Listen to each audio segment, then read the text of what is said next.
From demonstrators protesting ICE to calling for the Aurora police chief to resign after video shows the arrest of 3 boys during a student walkout. One of the boys arrested and charged, telling me he complied with officers and still was tackled to the ground.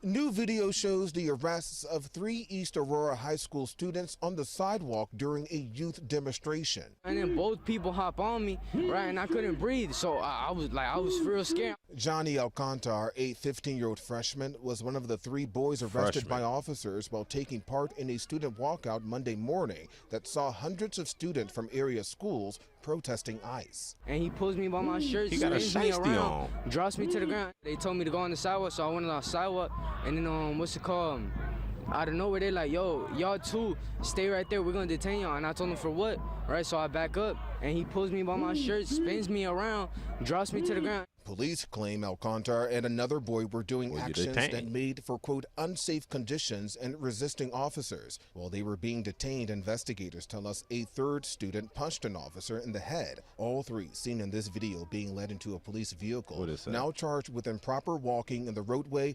obstructing, and resisting a peace officer. The 3rd boy also facing a charge of aggravated battery to a police officer.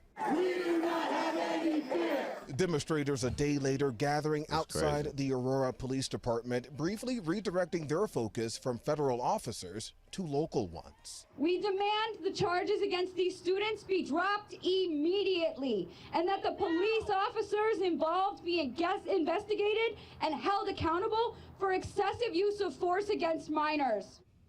Aurora police tell ABC7 they were aware of the demonstration outside of the department, saying they support the community's right to gather and express their views peacefully, but stopping short of responding to the demonstrators' demands. Well, I'll say this.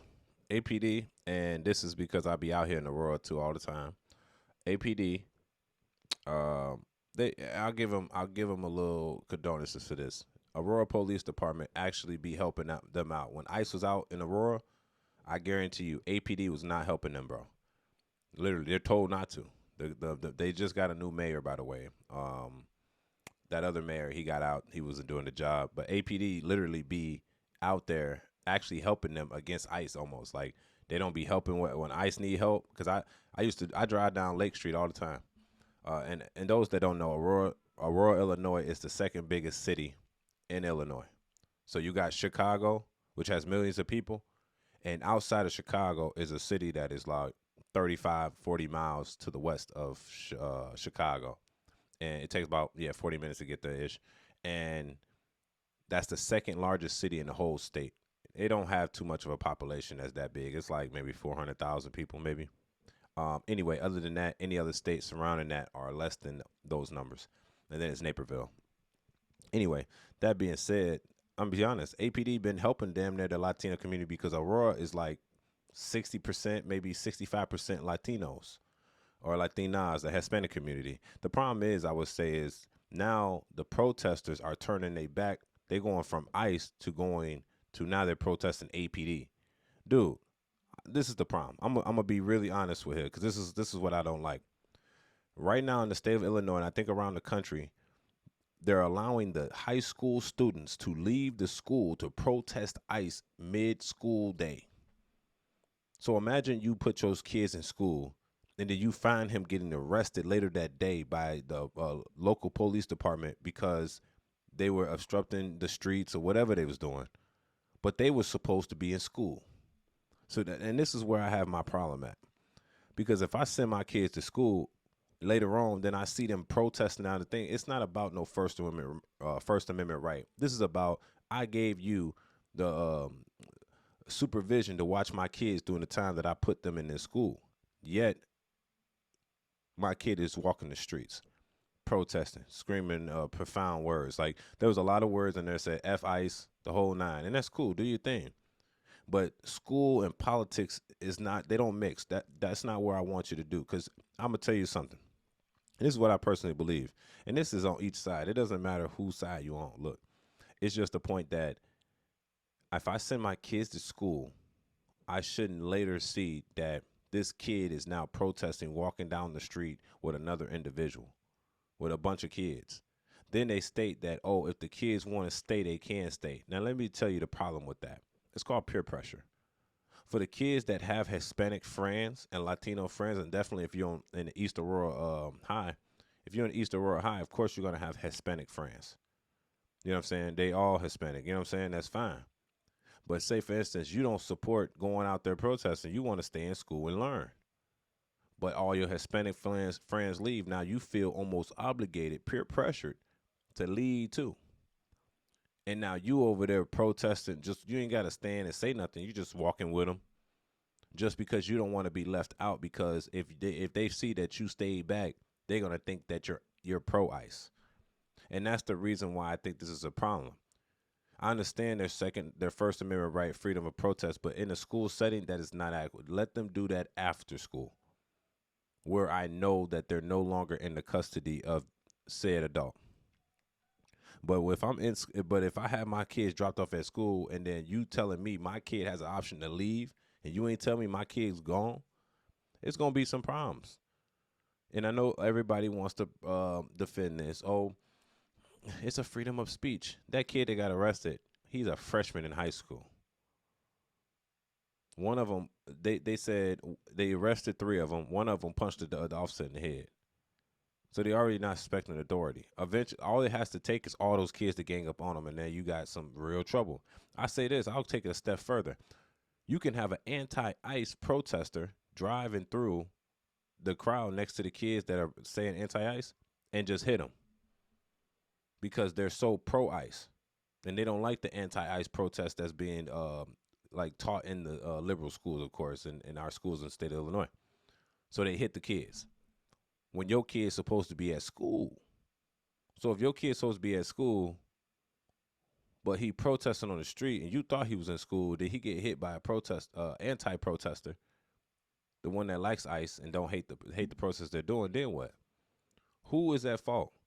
Because I seen a post, because I follow Aurora public schools and shit. I follow Aurora Police Department and everything on Facebook because I need to know what's going on.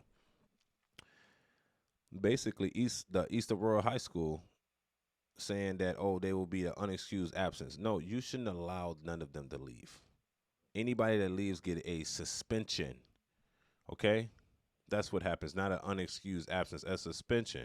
Because I don't want, bro, if I take my kids to school, I don't need you to be indoctrinating them. I don't want my kids to know about politics. They're not even old enough to vote. So why am I teaching my kids about politics? That shit is unimportant. I'm putting them in position to get this money and just stay focused. They're putting agendas on their head so they can already warp the mindset of kids. As soon as they turn 18, they're going to vote pro-anti-ICE. Next to your friends, like, oh, who you vote for? And if you voted for the person that I don't support, we can't be friends no more. Y'all don't think that's happening? Y'all don't think that the kids that's sitting inside the classroom that didn't go out there to protest, when them kids come back, you think they want to be friends with them? So they just lost friends because they decided not to go out there and protest with them. Okay, kids, it's okay. You can go out there and protest. The ones that don't want to protest can stay here. And then your friends looking at you like, oh, bro, you don't want to come with us? Nah, bro, I want to do my work. Man, you anti-ICE. I mean, you pro-ICE. You support it. So I can't be your friend no more. So now you lose friends. You put in kids through political peer pressure. Come on, bro. Let's be real. Let's be reasonable adults with this. And these are adults leading your kids to do this. And it's not just happening on East Aurora. This happened in Oswego. I think they're doing another one today around the state. They're literally allowing the kids to leave out while they're in school. They're like, all right, man, the last 2 periods of the school, everybody leave. Around the whole state. You literally putting kids in bad predicaments because they got to choose their friends or their political views that they probably don't even understand or don't care about. They don't care about that, though. They're like, well, we're going to shame you to go out there and protest ICE. You think protesting is going to stop these niggas? Gee, that's really the point. You think protesting is going to stop ICE from doing their job? Sillies. They're still going to do what they need to do. We have 3 more years of this, minimum. You know what I'm saying? It's not going to stop because you force the kids to go outside and protest. All you're doing, and this is to the schools, is putting those children at risk of anything happening to them. Now somebody don't have to come to the school and harm the people in the school. You're not in the school. I can just do it here. I could just stand on this roof, do that to them while I know they coming down this way. They supposed to be in school. And now you're on, now they're, and that my whole thing about this is now they're protesting the police department for maintaining the kids to stay off the streets and straight. Facts, and that's exactly what they're doing. APD was just keeping these kids from going into the streets, trying to spill off and disrupt traffic. You could protest, but peacefully. Definitely you're a minor. Now they're protesting APD for doing their job. It's a wicked world we live in, big dog, man. I can't say too much about it, man. I think we all lost. We don't know what's going on. This world is kind of screwed up, I think. But I'll tell you this. While y'all distracted, I'm going to get the money. While y'all distracted, I'm going to be a capitalistic fool, and I'm going to get this money. So y'all do what y'all need to do, and AngeloSavage is going to get that bread. That being said, Angelo, you heard it here first. Make sure you subscribe. It's your boy AngeloSavage. Don't forget to like the video. Don't forget to subscribe. Don't forget to comment in the comment section on what you think about this. Are your kids involved in these protests? And if they are you concerned about their safety? I want to hear what y'all opinions about this. If you care about your son or your daughter without the supervision of you as the adult, would you allow them to go out there to express their First Amendment right? Or would you want them to stay inside because anything could happen and you're not there to protect them? The school's not there to protect them. The officers are not there to protect them. They would if it goes down, but they're just trying to keep the streets clear. Anything can happen. Kid can be kidnapped. Kid can get killed. The kids will run off and do drugs. The kids can run off in general and just go somewhere else. Me, I would, if it was me, and this is if it was me, I would do the protest with the kids, right? Like, say, if I'm young and I'm in high school again, I would protest with these kids running out of high school, and I would go take my ass somewhere and chill out and chill with my friends. I'm not about to protest this shit. I would just leave school early and dip off. Nobody knows where I'm at for the rest of the day. Simple as that. But y'all think kids are not thinking that way? Y'all dumb. Y'all dumb if y'all think kids aren't smart. Kids know what they're doing. Facts. Kids are one of the most intelligent. Bro, I know more kids that are smart than adults. You know what I'm saying? So kids know exactly what they're doing. That being said, tell me what y'all think about this in the comment section. If you're a parent, let me know if this okay for let your kids to like walk out from the school and protest while you're not present. So you don't know what's going on. No one's there to protect them. It's almost a free-for-all. But that's your opinion. Y'all say that in the comment section. Your boy AngeloSavage. Make sure you subscribe. Peace. We out.